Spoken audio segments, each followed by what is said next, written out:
अस्सलाम वालेकुम दोस्तों, तुसी वेखदे पे हो पाक पतनकास। मैं तेरा दोस्त अहमद फराज। दोस्तों सब तो पहले रिक्वेस्ट है चैनल सब्सक्राइब कर लो, फेसबुक वाले बरावीर पेज नु फॉलो कर लो। बहुत शुक्रिया। किसी बरावीर नु अच्छी नस्ल की गाय फर्स्ट टाइमर और सैकंड टाइमर चाहिए होवे रब्त करके परचेज कर सकता है। मौजूदा पता अड्डा बुंगा हयात, तहसीलो जिला पाक पतन शरीफ।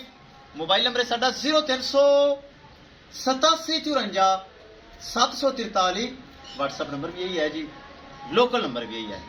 बरामा वीरन वीडियो दिखाई सी दरिया सतलुज ते गया सी, मैं दरिया की वीडियो दिखाई सी, जेडे बंदे को लई सी उनका बयान भी दवाया सी। यही साडी जिम्मेदारी होंदी है, इस अगे साडी नहीं होंदी। शक शुबा होंदा कि दरिया दी है या नहीं। मैं दरिया का व्यू दिखाया सी। पहले झोटी बड़ियां कल आ रही माशाअल्लाह, बहुत कल आ रही। जेडे भरा रह गए कल नहीं सुन सका माजरत। बरामा अगे एक रिक्वेस्ट है कि तकरीबन 1.5 लाख फॉलोवर है। जो वीडियो लगती है 1 मिनट के 10 कालां आंदियां, हुण 1 मिनट 10 कालां तुहाडा भरा फराज नहीं सुन सकता। जेडे भरा रह जांदे माइंड नहीं करना माजरत। फाद भाई अमेरिका मेरा पक्का सब्सक्राइबर, पहले भी जानवर लेंदा है, नॉमिनेट जानवर लेंदा है।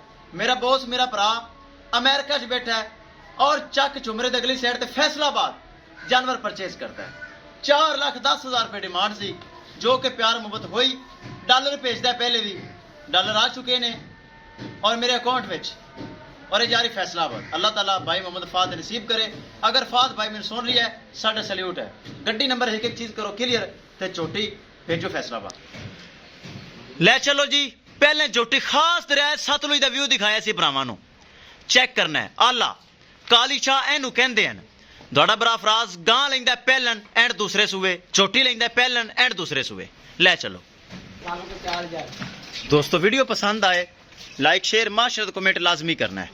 दरियाए सतलुज का तोहफा वीडियो तो लगाया, एनियां काला आ रही हैं। मैं वेख के हैरान हाँ माशाअल्लाह कि काल किंदी सुना तो किंदी ना सुना। व्हाट्सएप ते अनरीड पता नहीं किन्ने मैसेज खड़े हैं। गां first timer and second timer, चोटी first timer and second timer, और जो लगती है मिनटां दे विच उड़ जाती माशाअल्लाह, बयाने आन लग जाते हैं।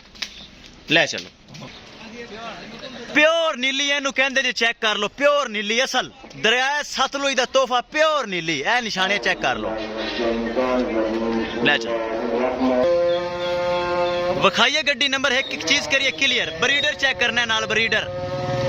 लो जी फैसलाबाद का किराया 12,000 बड़ा मकूल करवाया है। LET 5845 pickup.